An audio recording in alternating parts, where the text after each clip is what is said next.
All right, so this is our last chat for the day, and indeed for MozFest this year. With me I have Mitchell Baker, co-founder and chairwoman of the Mozilla project.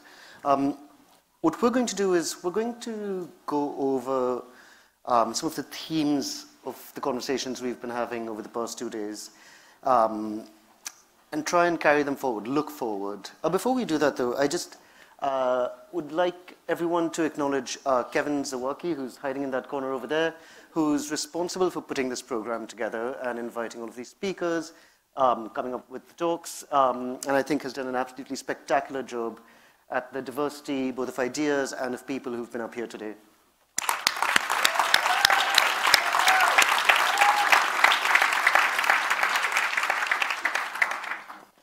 Mitchell, thank you for joining us. My pleasure. So we discussed in the lunch break, since I think there have been several people here actually who've been for every single session, panel, talk. But I know for a fact I've been here, so. I hope so. You asked me to identify some of the themes. And I think what we've had a lot of over the past couple of days is diagnosis. I think we've diagnosed a number of problems in the information society in which we live, and I'll tell you what I think those are. And if anybody wants to shout out ones I've forgotten, please go ahead. So the sort of running theme in all of this, quite openly named, is that Facebook and Google have too much power. That's been something that's come up in practically every talk and practically every panel. A second is sort of inadequate regulation, inadequate structures for competition. A third was, and this was more today than yesterday, but indeed actually both days, was the very narrow worldview of Silicon Valley. And the fourth, which Sudhir again referred to, was the embedding of power structures. Mm-hmm. And so that's the diagnosis. And the sort of tone of the debate, I thought, was, it was optimistic as well as pessimistic, but occasionally quite angry or quite worried or quite reactionary, which are things that worry me. What I'm hoping you can offer is, having diagnosed the problem, having issued a very grim prognosis, so I'm hoping you can offer some prescription. Sure, let's have the answers. Okay, well, why don't I start, and then we'll see where it goes.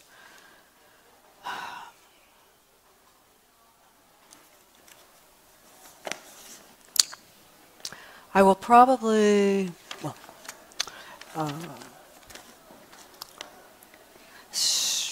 well, the prescription, sounds like there's an answer out there, or one answer that's really clear, where I think what is clearer to me is a path, rather than exactly, like what are the exact steps, or what is the exact destination look like. Because we do now have a fair amount of, or some understanding of what's happening. That's pretty recent. But actually understanding not just the advertising business model of the big platforms, but how content is being moved and how people are being manipulated is pretty recent. Mm-hmm. The last couple of years, I would say, and especially on the manipulating of societies, it's been the last couple of years. So we have a very early and incomplete understanding of some of the dangers of the forms of technology that we have. We have, but a beginning, certainly of angst, a beginning sense of regulation, and there are data protection regimes in a few places now. So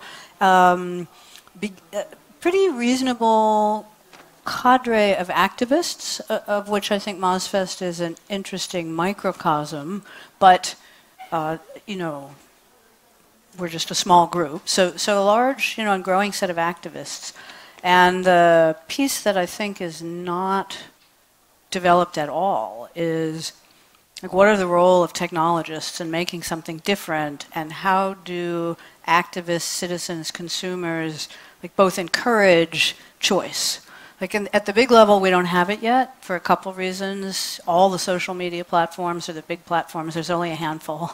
You can't leave Facebook and go to WhatsApp or Instagram, right? So, or even the the alternatives from China probably aren't going to be our privacy-focused security, individual empowerment alternatives either. So at the big level, there's currently no alternatives. I don't actually think there will be an alternative to Facebook, or if there is, that it will be exactly the same thing and really successful. Now, I could be wrong. There is LibreOffice, for the Microsoft Office suites. Maybe it will, we'll start using it instead of Google. In one sense, Firefox was that, but not exactly. So but I do think that there are new things in the future. But it will be a long time, I think, before as citizens or consumers we have a choice of something that is as potentially rich as the big platforms today, where we can make one choice. I mean, that was the great thing about Firefox, is it covered everything.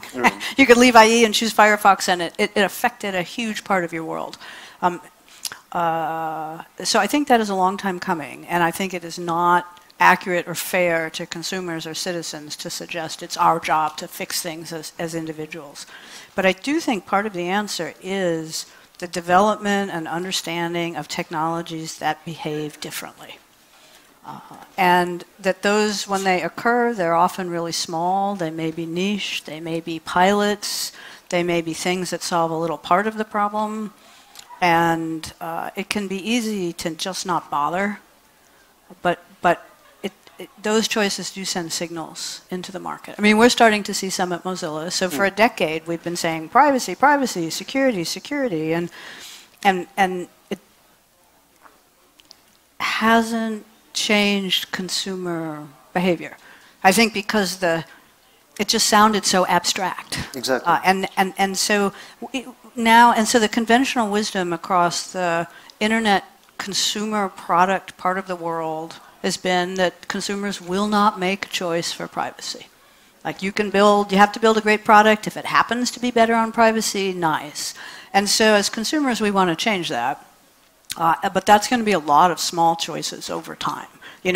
Oh, I can fix this little problem or that problem, but we need some of that. And then I think I hear what you're saying about simplistic. That wasn't your word, but simplistic responses or angry responses. Reactionary is the word. Reactionary. Okay. Because I was going to say I think anger is appropriate. Now what you do with it is another, like how you channel anger into something productive is really important. I'm not advocating just spontaneous expression of outrage, which is usually violent. So, but anger and the productive channeling of anger, I think, is important. And for those of us who live in societies that have, democratic voting, in theory, it should be a campaign issue. It's certainly not right now, and there are other things very high on the list. So I think that what we have as the activism now is yet another phase of how to translate that into the mainstream, and what are the activities that one could take based on that. And also, I think, a real encouragement, pushing, prodding of every technologist we know to be trying to do better.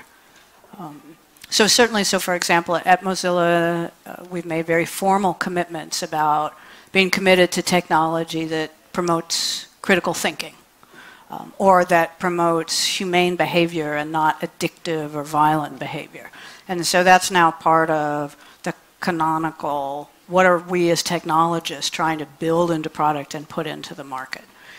And so that is not enough, because that alone, we're not a commercial organization, so we're not trying to maximize every penny, and that business motive can push you anywhere. So it's not by any means enough. But if there isn't a set of technologists trying to build technology that's not addictive, that's humane, that allows you to really think about where something comes from, is it rational, that is not trying to promote outrage so you keep clicking, the world will be better, and we should be building that.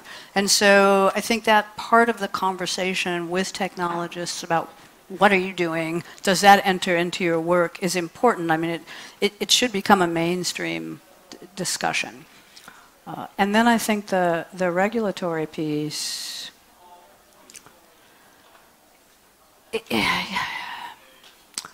is necessary, and it's so hard to get right. So cookies in Europe, like that was the first, before the GDPR, what was the effort to try and break up the advertising tracking surveillance system? Cookies, but it's just this notice now that it's just another thing that you have to click as, quote, consent. Right. So important effort on behalf of the EU to make a substantial change, but irrelevant. Like, as it turns out, learning, irrelevant. Possibly counterproductive. Could be. In that you're training people to just click things away. Oh, well, yes, although we're plenty trained. You know, the whole idea that we're consenting to terms of service is ridiculous. So there was, I don't know if it's true in Europe, there was or is a concept in the US that there is a category of contracts with consumers that is just unacceptable. The word is awkward, it's unconscionable. And it was applied in the 60s to a kind of contract which kept people in financial entanglement forever. And they just ruled this kind of contract, yes, someone has agreed to it, but you can't enforce it. Right. By this ongoing monthly payment where essentially you're just stuck forever. So for example, end user agreements or terms of service of the type that we now click, maybe they should be, aspects of them should be unenforceable as a matter of public policy. Like, so for example, the GDPR, which is trying to balance, which is very hard, but it doesn't say you can't track people. Like, that's too far, or that's too much with the business models. And I think that's probably makes sense at this point. But we as citizens and consumers, what would that mean? Well, I think you might mean maybe Facebook would not be here. Like, that's not actually what a lot of consumers want right now. If it just disappeared, like, there's a lot of life and economic value. So this question of what kind of regulation and what as a society we want, rational thought, but I think that the GDPR is putting a stake in the ground and saying, well, something's unacceptable. We tried with cookies. The surveillance economy, we tried. We thought that wasn't good, and we tried, and it didn't work. Like, here's another effort, and like, we intend to keep trying. Like, that's a really critical piece, and I don't know incrementally how far you can get with the interpretation of this practice, and is it really control, or what exactly does it mean for me to have control? Like, that's a long process to figure out. It's a long-term project. I'm really glad you mentioned economic value, though, because I do worry, as I said in a previous panel, I do worry about throwing the baby out with the bathwater. And we do need to remember that these companies have actually done a lot of good for society, and indeed have brought a lot of value to society, to all of us individually as well. But one of the things that I was thinking about the past 2 days is that we spent a lot of time talking about exactly this. We talked about the stuff that's happened over the past 2 years, or that people have realized over the past 2 years. I'm not convinced we're fully prepared for thinking about the future, because we're thinking about it very much in the terms of the past, which is natural, it's human. But is there a sort of more realistic way of thinking about the future, a way that is not shut it all down, it's terrifying, a way that is not all, well, innovation is going to happen, not deterministic, where you feel like you have no say in how things develop? Is there a sort of sensible middle ground we could adopt? I don't know. I think the curve of technical change is, the slope may still be increasing, right? In the sense of things happening so fast that it's actually hard to know and understand. And so certainly there's a lot of change coming, but might actually be increasing. So I'm not sure how to get to a middle ground there. I'm not a believer that you can just stop it. Right. Like I don't even know how one would do that, or what it would look like, and you can't globally. So I think that is happening. I think realistically that the degree of the surveillance state is still increasing and will increase over time, because we're just beginning to react against it. Like, it's got a momentum. So the curve may change, but it's not now. So it's a lot of work, I think, to get that curve to change. I do think that there is a large, again, you might not be surprised, a large role for technologists and the funding and supporting of lots of technical experiments. Like, what would it look like for me to have defensive technology or even offensive technology in the world that we live in? Like, I'm not sure you can on the Facebook platform, you know, because they own it. But if you take, or some of the AI things that are aimed at you, like it's hard. But in terms of what are the tracking devices around us, who's tracking us, how do I know? And so we are trying to do some of that at Mozilla. But I think that there's a huge amount of experimentation and that those things need funding as well. And that we do see more and more countries, you know, trying to have incubators and VC funds and, you know, create a technology community in their environment, more attuned to a regional or some other set of issues than Silicon Valley might be. And yet, even those organizations don't typically fund social enterprises.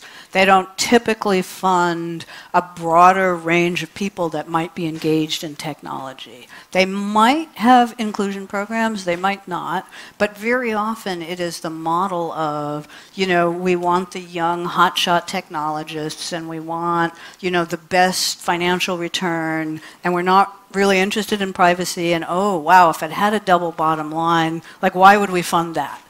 And so there are, I think that's an area where policymakers and funders could actually make a difference over time.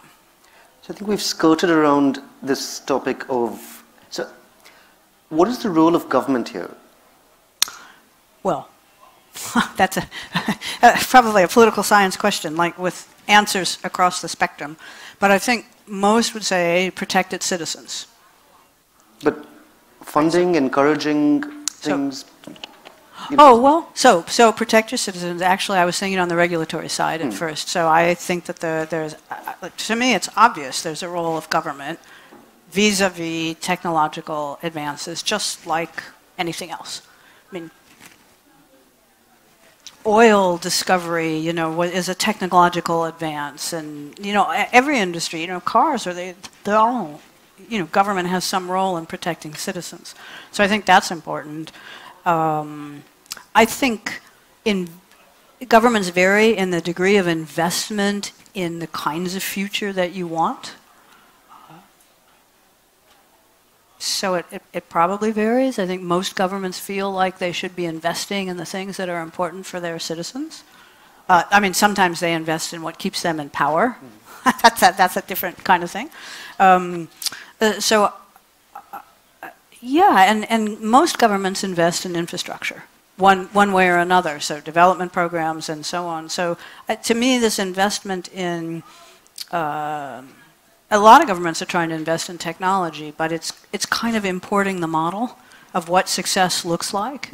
And so some aspect of success would be, sure, if your local tech scene is developing the next global platforms, great, right? But that's like replicating or moving or winning at the Silicon Valley model.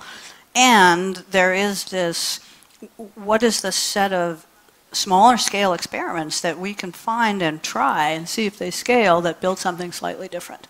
So investing in social enterprise, and in fact, governments typically do this through regulated monopolies, which is you know, a model from the past of the, you know, the phone companies, right? They were all the early ones were national regulated, well, not all. But many of them, you know, in Europe became national regulated monopolies, or the way we do water. So that's one model. It's not the one that, you know, I think works best for the technology space right now, because it's just so, the scope of change is so fast.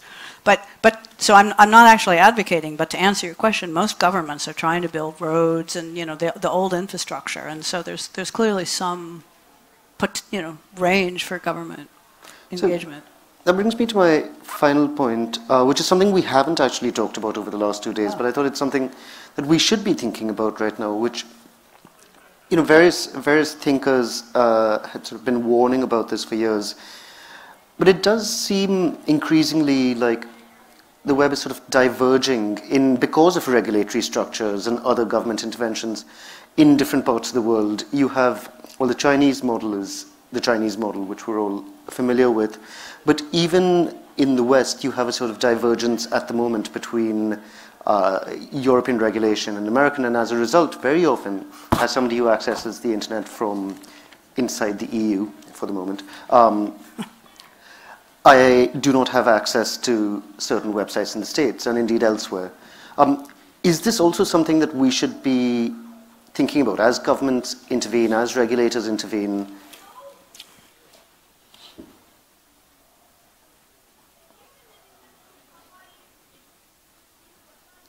Well, there's a lot sort of in that question, because I don't know what content you mean, but probably DRM protected kinds of things. Not even. I mean, so that's one example. You're right. There's many ways of looking at this. I'm thinking of something much more basic, which is the LA Times website.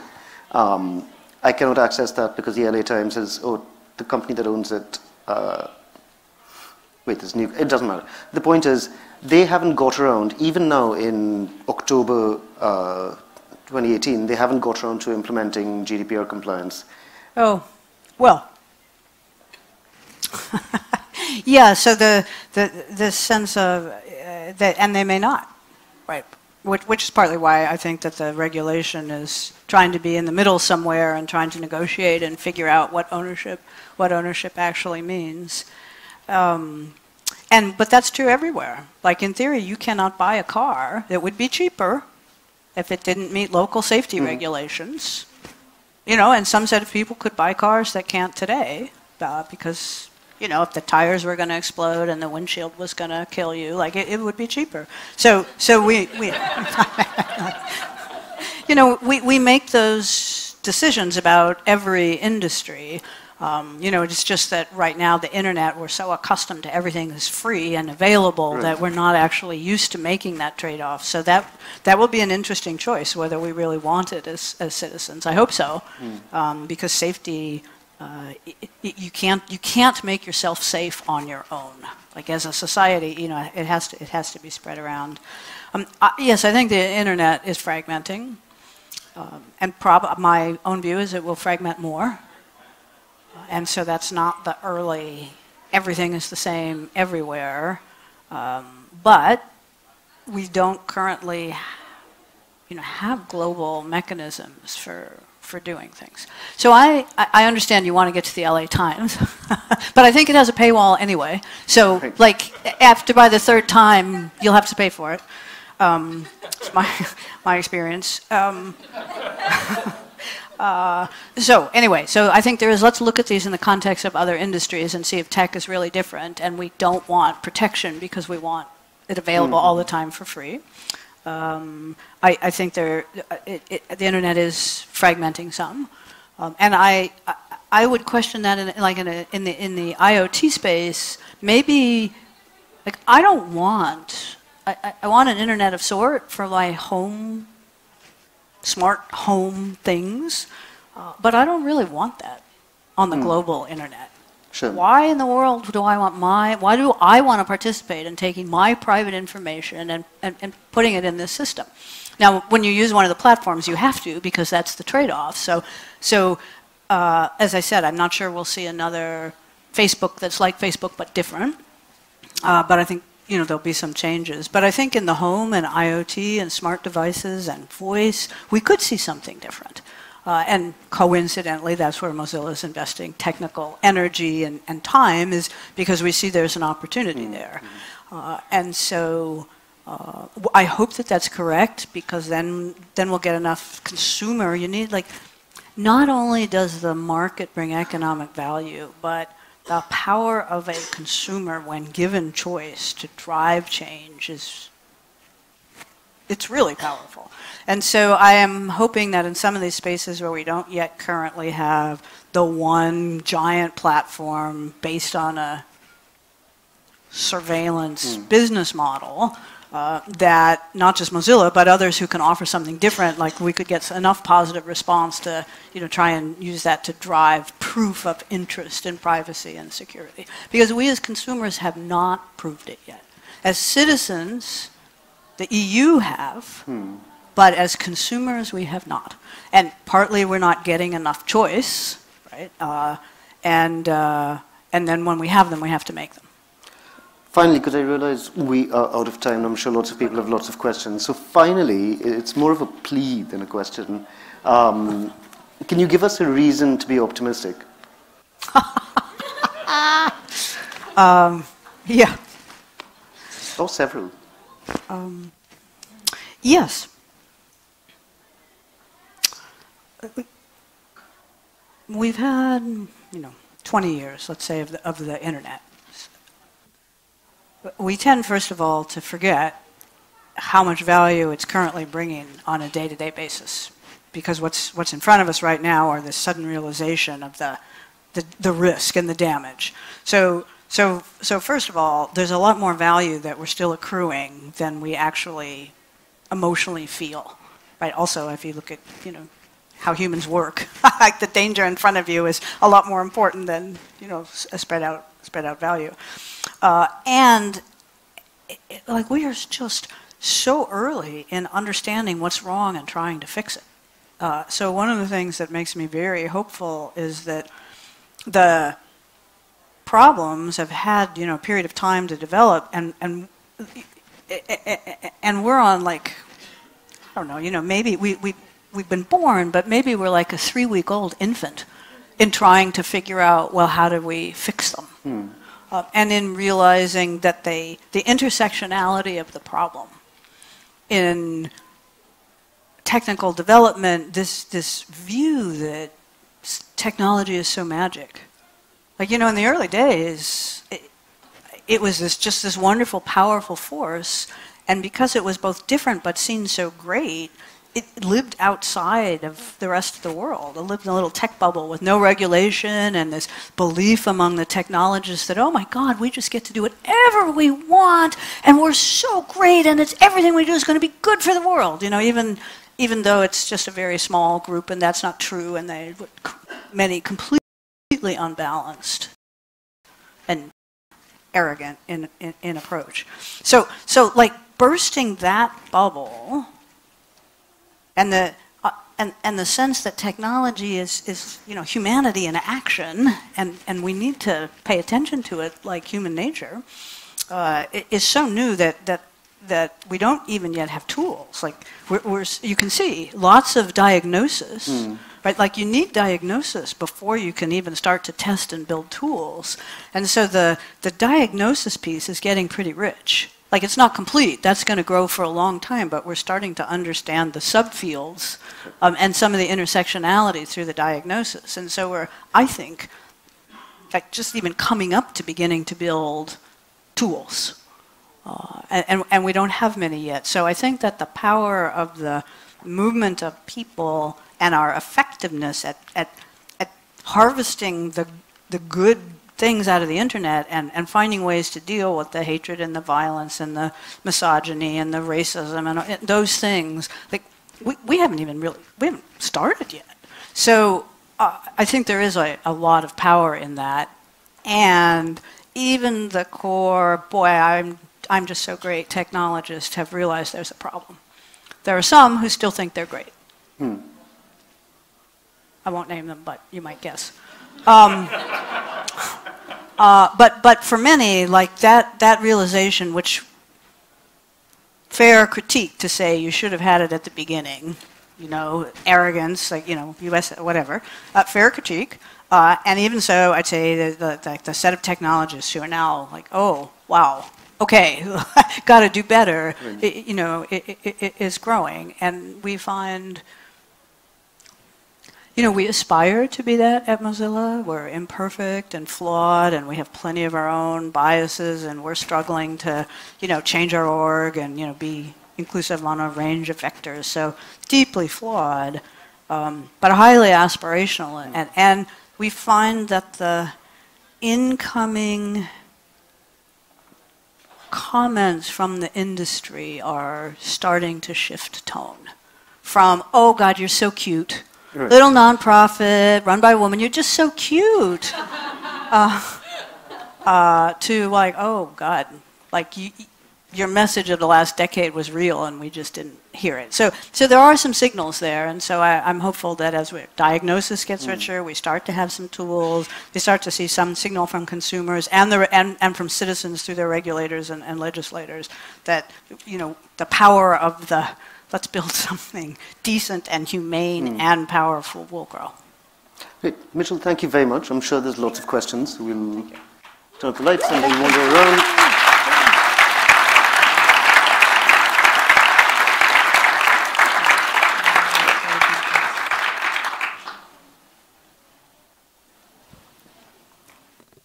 There's no questions. That's amazing.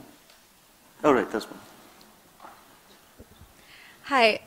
A lot of the work that I do is in political strategy. So when I was listening to you describe the current dynamics of the internet and internet politics, one thought that struck me as a possible prescription to the problem and also as a possible solution is that it seems that the internet as it exists now is very unipolar in the sense that Western society and Western countries, primarily the United States, tend to dominate on the global scale what the internet looks like, the products that tend to have mass appeal, and the tools that we build in the United States is what gets mass exported.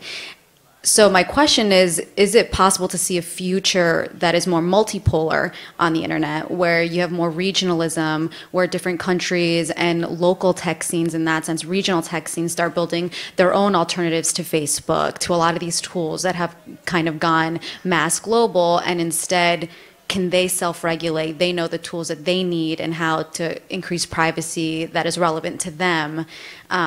Is that something that could happen, or is that, just like in politics, infeasible? Well, so I think it could happen. I think there is an appeal to global. There are some benefits to being global. We don't actually have the answer. So if you wanted to build the most profitable thing possible, you might rebuild Facebook. Like, you might ban it from your country and rebuild it yourself. I mean, right? So yes, and on a regional level, you have to have a motivation, or you have to look at what the motivation would be. So if you're just trying to build a regional variant of something and or capture the revenue from it and make sure it doesn't go to, you might build exactly the same thing. But you might get more experiments, or it might be easier before the fact to set out what would be acceptable terms and conditions. So I think it's possible, but you might get more variance in it. Yeah.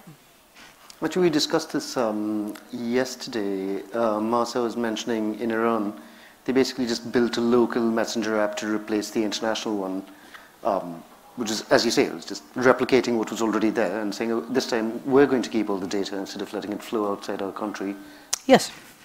Yes, and so we may see more, regulations of that sort. But then it is fragmented, and so depending on if and when your society would benefit from interacting beyond the borders, I mean, you're setting yourself up not to be able to do that. Yeah. Right. And so, like, some economies can do that, not many, right? So at the very least, your data collection is regionalized rather than globalized. Yes, your data collection might be regionalized, and depending on where you are, that could be better or worse for you. Right. And I would say it's interesting exactly what that will mean in practice, because where your data is stored, depending on what the legislation is, you might be unable to complete a transaction, right? Because the internet is not always within national or regional boundaries. And so depending on how much you want your data under your own, we'll say, national or regional law, you may not actually be able to do commerce. It's not really clear what that looks like. Maybe Amazon is big enough to have everything in Europe so you could buy from there, but the smaller one wouldn't. So there's a lot of consequences as you think about actually fragmenting further. Go on.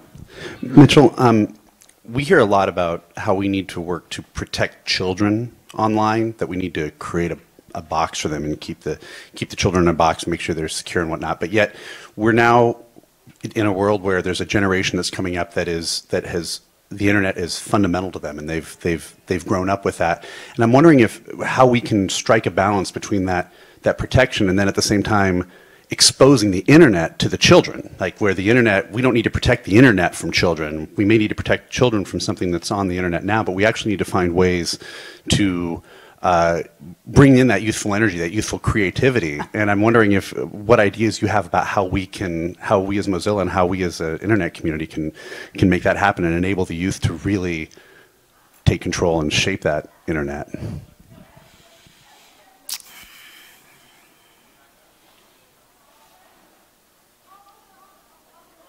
Well, so I'd start by saying I'm not like a lot of what I would call tech libertarians, in that young children, we try to protect young children from many things. And clearly the internet today is probably one of them. No, I mean, clearly the internet today is one of them. And so I think that you're talking about that transition phase when children begin to be able to make decisions that we think are healthy, and when and how do you allow that, which is one set of questions. But then I think the other one is how to get the creative energy of youth, whatever you mean. I don't know if you mean 12 or 18, 17 or whatever, into the process. And so for that, I would say there is something about creating and making and engaging that goes beyond clicking as a consumer. That's unfair. It goes beyond being a consumer. And so one of this is for the second question. And so one of the things I think is just fundamental is how many, all of us, but in particular young or youth, get both the excitement and the tools and the learning and the training to actually engage in making things. Because I hear over and over and over, oh, this generation, they're native, which is true. But what people mean is, what they really are saying is that young people are more comfortable with massive inputs. A set of headphones, music in the background, playing a game, doing homework, and it turns out, they're actually probably not. Like, humanity has not changed that much in one generation. That the human brain is not set up for that, so the effectiveness is questionable, even though multiple inputs are there for deep thinking. I mean, not for switchboard stuff. But what they're not actually looking at is, does this person understand what lies underneath the surface?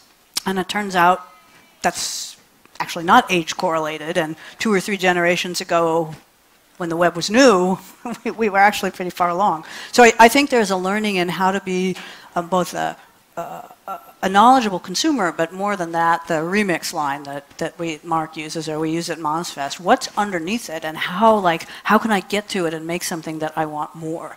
Because many people are still in the phase I call the luxury of consumption, which the internet is great at, or the web is. It's there, it's free. I mean, if you can buy a phone and pay the data charges or pay your ISP, there's so much available that's just there instantly and it's free. And I think for those people who have experienced the luxury of consumption, which is just a small percentage of the population, but we're probably in it, then the luxury after that is the luxury of creation. Because if you're solely a consumer, you get what someone made for you. And someone made it for you for a reason. And sometimes that reason is great. I mean, I like to think, Mozilla's reasons are great, but we make it for a reason. We make it to make it. But there are a lot of reasons that are not great. And a lot of this technology is so incredibly manipulative that I think teaching all of us, but you asked about youth, what makes it up, and how can we amend it to make it less addictive and manipulative, and get some joy into it, would be the right path. So, okay, we'll take one last question, because we've already sort of basically doubled the amount of time allotted to us. So we'll take one last, at the back over there, one last question. And then I'd like to make a very brief, very brief closing comment, if I could. Okay. I'll get off the stage. Oh, no, no, no, not like that.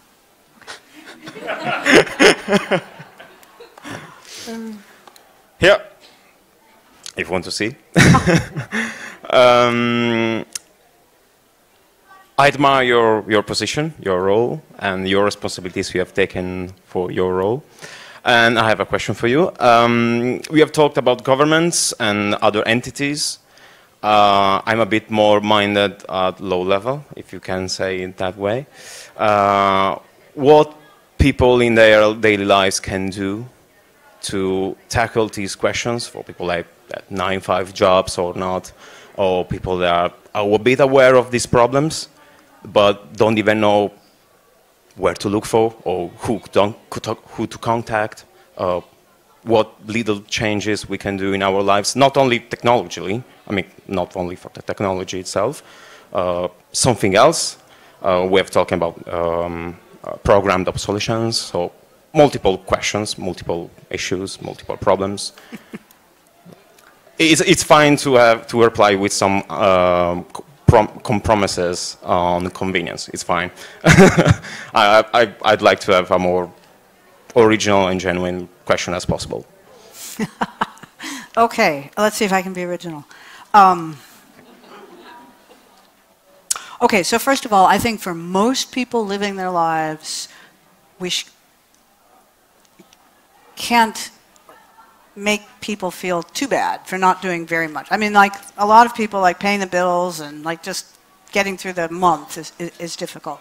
So, one, I think supporting the regulators. Like, there's been this view with tech that, and it, you know, certainly the view of tech is that, you know, regulators are bureaucrats, they're all bad, they don't know anything, we know all the right stuff. Like, and that can be contagious. Especially about, I think it was very effectively contagious. So regulation is tough, and it doesn't work well with tech. I mean, I agree with that. And society has to do something. So I think counteracting the narrative that only tech, you know, knows what's good for tech, like, is really important. You postulated that people don't know what to do, right? And so,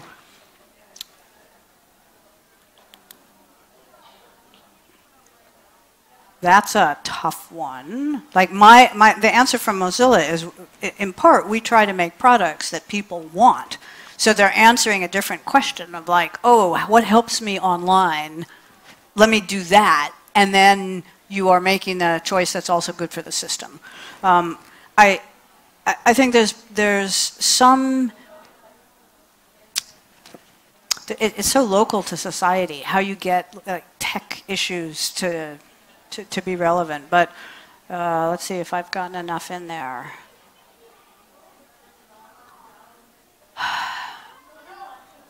As a set of people, like, I think we have to find a few go-to places of what you can actually do.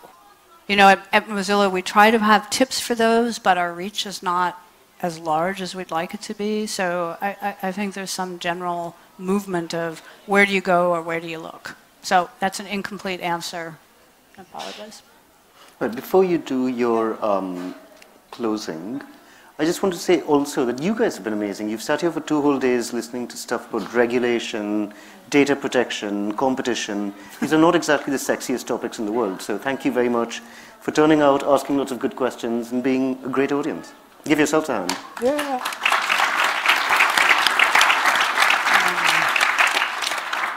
So my last thought is very similar. It's a little broader. You know, my husband always says that I come back from MozFest totally jazzed, and that it's part of the invigorating cycle and the sort of the juice that keeps going when we live these issues every day. And so I want to thank everyone at MozFest, whether you were a denizen of this room or came or have been doing something else. It is amazingly invigorating, but also deeply gratifying to learn and meet the set of people engaged on this set of issues. And the work and the ideas that you bring to MozFest are really have been quite boggling. It's been quite a year for that. And so just to say how important each of you in the work that you're doing, because you're bringing it here, so we see it here, is, and how much it inspires all of us who are involved with MozFest. So thank you all. And you too.